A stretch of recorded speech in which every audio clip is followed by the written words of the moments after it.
vous informer, vous former, vous divertir. Telles sont nos différentes missions en tant que personnel et professionnel des médias. Mesdames et messieurs, bonjour et salut, bonsoir. Ça dépend de l'heure à laquelle vous nous captez. Et bienvenue dans votre émission Instant Plateau, une émission qui, par sa façon de voir des choses, invite toute personne qui contribue au bien-être ou au développement socio-économique de notre pays. Comme vous le savez, la monomanie n'est pas notre ligne dirigeante. On a toujours eu le plaisir, l'honneur, le courage. Quand on parle courage, parce que tous nos invités n'ont pas la même agilité, n'ont pas la même vision, n'ont pas la même façon de voir des choses. Donc il y a d'autres qui sont encore plus impérieux, il y a d'autres qui sont plus doux. C'est ça aussi Instant Plateau. Instant Plateau, une émission qui vous invite chez nous, qui automatiquement nous nous invitons chez vous. Alors cet après-midi, comme vous le comprenez, hein, j'ai l'honneur de me déplacer et j'ai aussi le plaisir de recevoir pour vous une personne à qui vous avez demandé après un long débat, hein, la semaine écoulée. Beaucoup d'entre nous avaient demandé, il fallait qu'il puisse rentrer. Qui est-il? Qui est-il? Aujourd'hui, on aimerait encore le savoir parce qu'on se sent obligé de l'interpeller. Difficile de passer une semaine sans le voir à la télévision. Mais que veut-il? Finalement, il veut quoi? Il soutient qui? Nous savons qui il soutient. Derrière lui, qui est derrière lui? Ou qui sont derrière lui? Et à la fin, il va nous parler encore de sa vision, de ses projets. C'est bel et bien Junior Bouibou, autrement appelé les millionnaires, leader abakinois, que moi parfois je conteste. J'ai toujours l'habitude de contester. Il est leader abakinois parce qu'il s'habille bien, ou parce qu'il a des véhicules dans le pas, ou soit en tant que vrai quinois, il maîtrise quinois, ou soit par sa popularité. Alors déjà, comprenez, il a toujours l'habitude de recevoir les gens chez lui. Il me demande aussi pour nous présenter son château ou juste une stratégie communicationnelle. Nous le saurons aujourd'hui. Alors je m'en vais déjà lui dire bonjour Junior Bouibou les millionnaires. Bonjour papa journaliste. J'espère que vous allez bien. Très très bien. Bon, j'aimerais qu'on soit un peu en lingala parce que en tant que leader abakinois, les Kinois aiment bien s'exprimer dans leur langue. Hein? Préférentiel. Alors Junior Bouibou, vraiment récemment nous avons encore vu une fois de plus dans la télévision marche, marathon, plus de 2500 personnes dans la fourniture scolaire. Est-ce que tu peux nous expliquer c'était encore quoi Junior Bouibou? C'était quoi Ebisa Bichona? C'était à l'occasion de quoi et pourquoi aussi? Toujours soutenir vision en chef de l'État Fachi Beton, parce que le président de la République Nabiso, numéro 1 Nabiso Bakino, Fachi Beton, a fait gratuité. Et en étant que ngai leader, il y a Bakino, il comme d'habitude, baby leader Nabiso, Tata Mokondi a fait gratuité au lobinini. Et tant que nous avons leader na bango na lobino Tata Mokondi a fait gratuité, ngai pe na kwa na ngai na kaboli mwa kaye sac. Mais en voyant la foule que tu as drainée Naïo, au-delà, il y a 2000 personnes, s'il faut estimer en termes de prix. Et en voyant aussi des gens qui ont drainé Naïo, 4000, 5000 personnes. Dites-nous la vérité, parce qu'ici nous sommes Instant Plateau. La vérité, qui est derrière Junior Bouibou? Ben, Moutaza na Simonangai, Moutou Azali na Simonangai, Azali Nzambe. Mais comme les paroles évangéliques, hein, c'est pareil avec des pasteurs. Hein. Parce que nous sommes politiciens, nous sommes leaders à Bakino. Mais dans ce que la façon dont tu t'habilles dans Versace, c'est seulement Nzambe en question. Nzambe a salité, Nzambe a propre. D'autres gens disent que Junior Bouibou, Aza Sapé, d'autres gens disent Junior Bouibou, il est musicien parce que récemment, nous l'avons vu. Mais récemment, on a suivi Naba Media. Parce qu'actuellement, comme une habitude, jamais nous pouvons passer 2 semaines sans te voir dans toutes les télévisions. Plus de 28 chaînes. En train, on ne sait pas comment nommer Senouana. Derrière toi, il y avait plus de 5000 personnes. Bakinois, Tekinois, Bakinois, plus de 5000 Kinois. Et au-delà, comme on a marathon, on a vu Junior Bouibou déposer la fourniture scolaire. Mais explique-nous un peu, nous, téléspectateurs, on a vu ce que vous avez suivi. Mais c'était quoi vraiment l'idée? C'était quoi? L'occasion de quoi?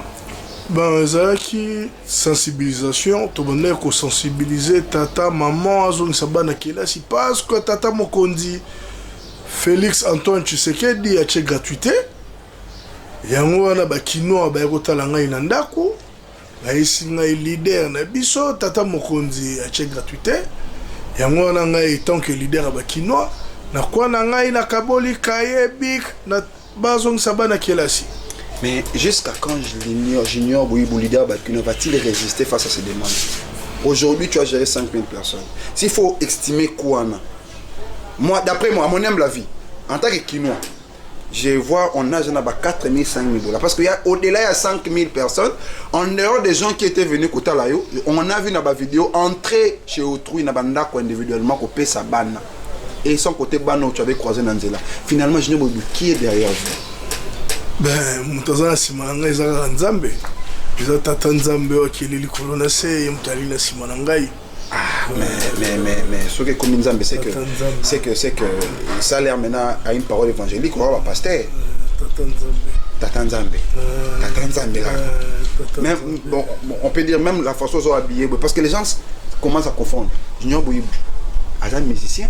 Récemment, on a vu dans la vidéo, on a héritier Watanabe, des grands musiciens, yo camarades de ma musiciens. Nous connaissons comment des musiciens marchent. On a héritier Watanabe, des musiciens JB, Yawera, Fali, Poupa, tout ça.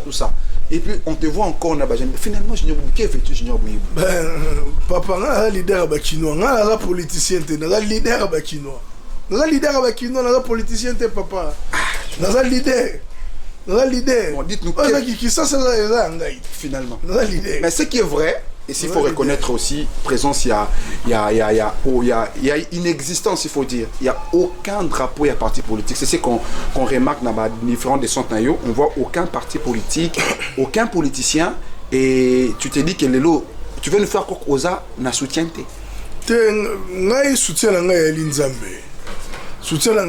mais fais gaffe, les gens qui prônent Nzambe Boeza, grave féticheur. Avec ton style d'habillement aussi, les gens commencent à en parler, ça commence à faire couler beaucoup de l'encre et de salive. Hein? Quel style d'habillement? Toujours écharpe, soit tu es noir, tu es à Pembe. Écharpe. Sans côté, montre en or, tout ça, Versace, tout ça. Mais ça fait peur, hein? Tu comprends ça? Ben... Parce que les gens qui mettent Nzambe à profit comme ça, ce sont bateaux qui ne respectent pas Nzambe. Nzambe, il y a salité, Nzambe, il y a propre. Nzambe linga salité biso bana nzambe tozara toujours propre nzambe linga salité. Bon, revenons maintenant aujourd'hui, on va juste rester cap en actualité Junior Bouyibou parce que les gens, comme je l'ai dit tantôt, hein, il est parfois difficile les une semaine sans voir Junior Bouyibou à la télévision, camarade de la télévision Junior Bouyibou. Finalement Junior Bouyibou, jusqu'à quand allez-vous résister dans ma demande au lobby que Bakino Baye qui chez toi à la maison qu'on propose? Et à l'instant on réagit. Nous jusqu'à quand pour résister face à la demande à Bakino? Naza leader à Bakino. Tu es prêt à assumer charge? Parce que jusque là tu assumes charge. Naza leader à Bakino parce que tout n'a ni papa journaliste. Numéro 1 abiso ba leader à président de la République. Fachi Beto. Et tant que Kino solo tout ça c'est ma Fachi. Ouais, tu sais que diste. Tout ça c'est ma Fachi à président Fachi. Ouais, tu sais que diste. Oui. Nous allons soutenir le président Fachi. C'est une partie directement à Moutaï des places. Non, Naza politicien, Naza leader à Bakino. Naza politicien, papa journaliste. Naza politicien, Naza leader à Bakino. Naza politicien. Hier, on t'a vu dans la classe. Est-ce que des mots si les sportifs peuvent entendre aussi l'action Junior Bouyibou? Naza leader à Bakino. Est-ce que les sportifs Naza leader peuvent aussi s'entendre? Naza leader à sportif. Parce que selon nos informations, il y a beaucoup d'anciens sportifs. Oui. Selon nos informations, il y a beaucoup de grands anciens sportifs. Mais à ma tété. Lemba, c'est ça qu'on avait dit récemment, que pour nous, c'est notre information, on a dit que Yosa leader kaka, il y a limité, surtout limité, on dit que les gens qui viennent à Rabajan, toi quartier na yo. À ce qui paraît. Non, la leader qui ça mobile. À ce qui paraît, les gens au rassemblent quand on a ce sont rabattu à quartier na yo. Maman, papa, yo ebinga ila lemba te, yo ebinga na matetete, yo ebinga ila masina te, naza leader qui ça. Ezande bakinois. Ne ba komisa nga leader na bango. Ils limité te, ça ba kinois. Ba limité Junior Bouyibou, les loro mi leader na biso. Ils ba kinois. eza ngai moko te na mikomisaki leader eza bakino net bayebisanga te yo koma leader na biso eza bakino ngai te kono tuna nde bakino wana ngai te papa. Maintenant, en voyant la foule que tu draines avec toi, Junior Bouyebou, leader bakino millionnaire. Millionnaire, c'est ce qui nous étrangle plus Makambo, millionnaire. À ce qui paraît que Junior Bouyebou aime les gens viennent tourner Monsieur Panaye pour nous montrer château naé, car naé, tout ça. En même temps aussi, vois pas que c'est un peu autant que lui tourne toujours des missions vers ça, ça va montrer nord, tout ça. Mais c'est tellement dangereux, Junior Bouyebou. Ben papa, Nzambe alinga bosoto te hein. Je dois aller dans Nzambe. Et ça Nzambe. Nzambe. Non, on reste avec Nzambe. Alors, Junior Bouyebou, aujourd'hui, s'il arrivait que le gouvernement sollicitait apport Naïo, soit tes présidents, seras-tu prêt d'ailleurs pour ça? Parce que toi, tu dis que tu n'es pas politicien. Si aujourd'hui, les politiciens s'intéressaient à vous, on se réveille un bon matin, tu as proposition comme représentant et la jeunesse panafricaine. Seras-tu prêt à ça? Ou soit tu vas te dire, ben voilà, non, ça la tête. Ou soit tu le fais avec une ambition, ou soit une ambition comme un politicien. Ben, il faut battre tout dans Bakino. Bakino, c'est un leader. Et ça ne faut pas tout dans Bakino. Mais vos actions ont tendance à ce qu'on appelle précapante. Non. Comme député, donc c'est qu'on peut s'attendre à une future candidature en 2023. Non, papa, ngai naza leader Bakino. Biso tozali. On a pas une vision chef de l'État. Parce que chef de l'État, il numéro 1 biso bakino, mais remis président Mboka. Parce que na kalabane ko finga biso quinoa, ou tisogi wapi oye fingi quinoa 40 ans chez les parents. Mais Fachi Beton numéro 1 biso bakino remis président de la République. Alongo le biso soni et on a biso bakino photo za sima Fachi. Bon. Effectivement, on ne sait pas vous contredire parce que vos différentes actions ont toujours prôné encouragement, accompagnement de l'action en chef de l'État. Junior Bouyebou, vous avez bien parlé que votre dernière descente est qui pour soutenir chef de l'État gratuité. Mais parlons un peu de la gratuité, ce qui est actualité. Les lots, la rentrée scolaire un peu froide. Junior Bouyebou, vous avez remis la fourniture scolaire na Bana. Est-ce que tu avais à ce que Bana Mgo, par exemple, classe vraiment bien, au VEAC, na rentrant? Oui, papa, na habité sur aux journalistes, sur les médias, na kenda na école, kovitala, bana bazongi kelasi, 5 sur 5, bana bazongi kelasi, parce que tata mokonza tche gratuité. Mais apparemment, gratuitement, vous tambole un peu de façon boiteuse. Papa, vous qui soutenez chef de l'État, gratuitement aujourd'hui, elle est trop critiquée. Papa, ngana yo, to botem na kisasa. Tout le monde Congo, mais sur la gratuité, ça y est. Mais apparemment, vous proposez gratuité, mais apparemment, vous n'arrivez pas. Il y a combien de gratuité? Mon compte a coûté 18 ans de guerre. Coûté 18 ans de guerre. Mais quand vous avez malem, mais qui ça, ça a les aiguilles sont qui vont nommer. Nda kuna yo ba la fête, mais les lots ba remis ko banga ba nommer bango parce que papa mokonzo yibi akanyo na boloko yebi na kisasa la makala ezaki oyibi bakanyo na boloko non ba nommé ngo sala mbulunga IGF ezana simana yo mais IGF ngo c'est plus pour na bato ya ex-président bien pour na pas apparemment ils ont épargné bino bato vous soutenez les chefs de l'État papa IGF président Fachi ala président bato nyonso yo kaka Fachi oui président Fachi ali président bato nyonso ali président ya bato ya ndeko ya lamuka azali président ya bato ya PPRD azali président ya Congo Mobimba ali président ya Congo Mobimba président kosa papa na ndaku akabulaka bana te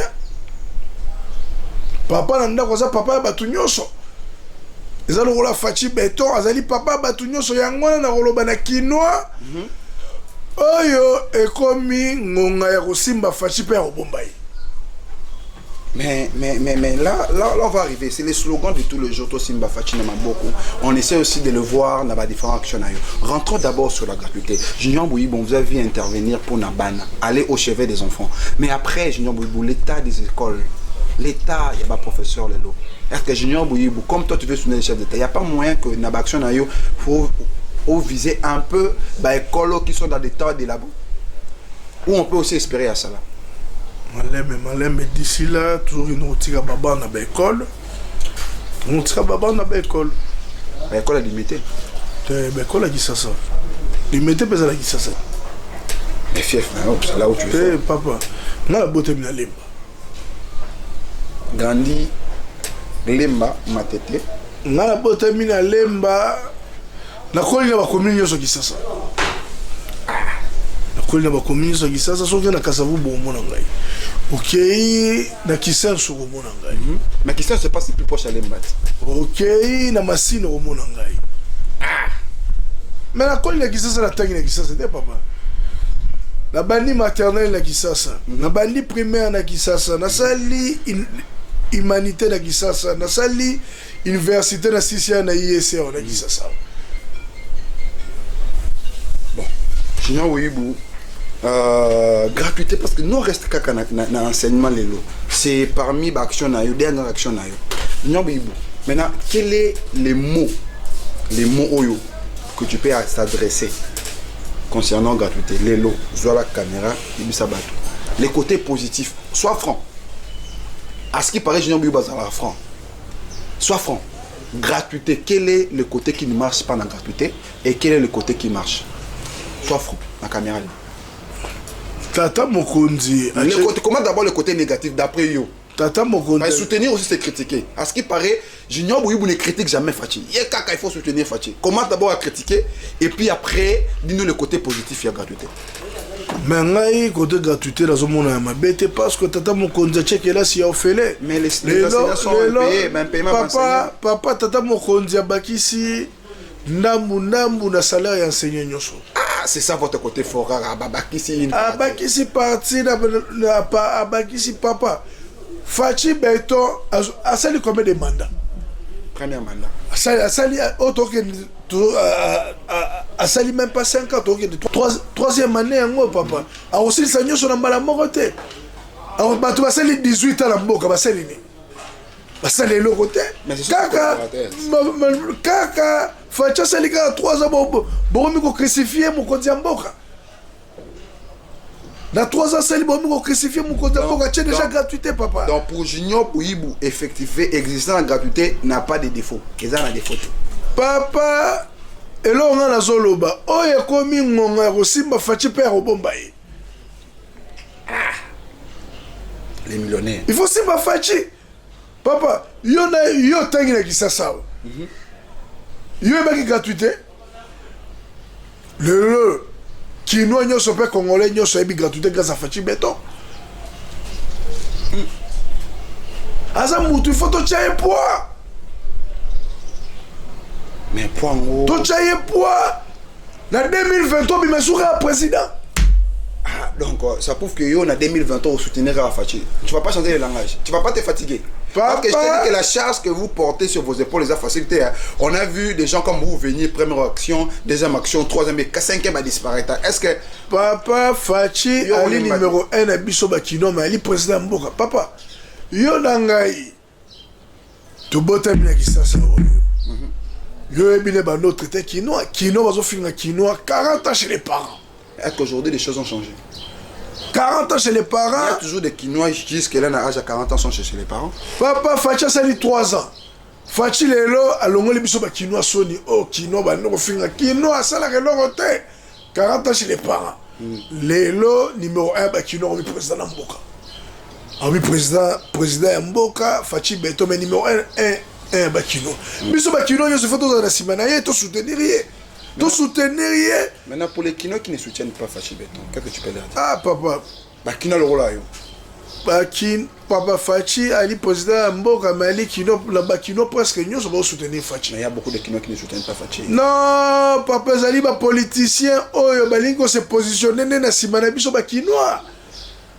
Bazo Luka, intérêt à qui ça, c'était intérêt à Bango. Mais il y a un côté qui nous fait plus peur. Junior Ouibou est passé, il a demandé Kinois de mais papa, Kinois ne sont pas sortis. Kinois, les lois à Kinois à Karaté. Papa Tshisekedi, ton papa Tshisekedi, Etienne Tshisekedi, ton bandeko saba marche na ye.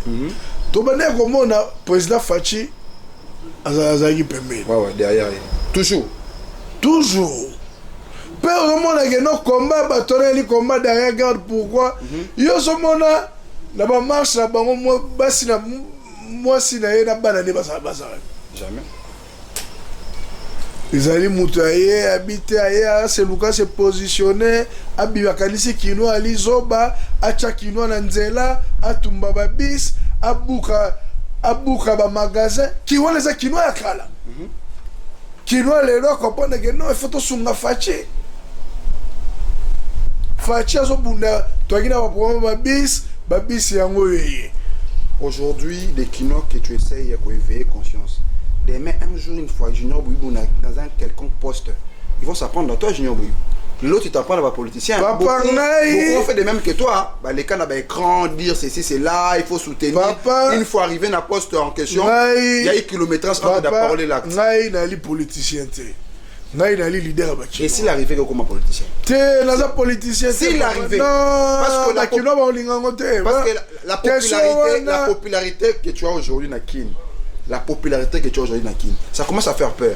Donc, ça donne un présage positif. Il y a bonheur dans Yoko comme un politicien. Aujourd'hui, si tu arrives une fois comme un politicien, seras-tu capable de faire ce que tu dis? Il faut tout le question, il faut tout le bakino. Quand tout le question, il pas sur un bakino, il y a un politicien, il y a un leader.